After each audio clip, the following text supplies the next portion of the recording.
Belichick was texting Jimmy Garoppolo after all of his wins last year in San Francisco. How unusual is that, would you say? I mean, you played in the league for almost a decade. Is that an unusual thing for a coach to do, and how do you feel about that? Nah, it's not unusual, especially if the coach likes the player, and still is in communication with the player and saying, hey, you know what, I'm happy for your success. I mean, who knows how, what he was saying.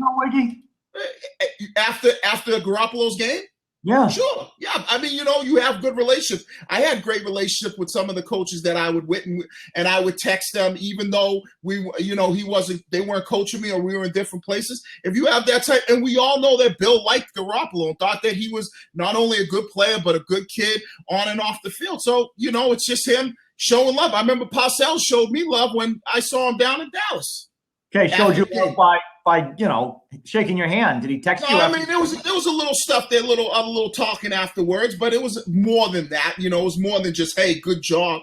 So it happens all the time, and it's no big deal. I mean, players are not tripping about that. Good for Garoppolo. Shit, I wish Bill would have did that with me when I was playing. I was gonna say. So you don't think? So you don't think Brady looks at that and goes, another example of how I'm just not Bill's guy. Turns out this kid is Bill's guy.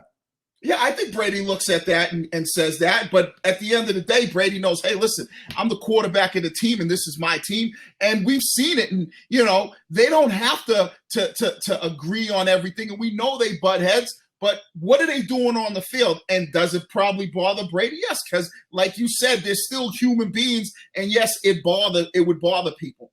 Okay.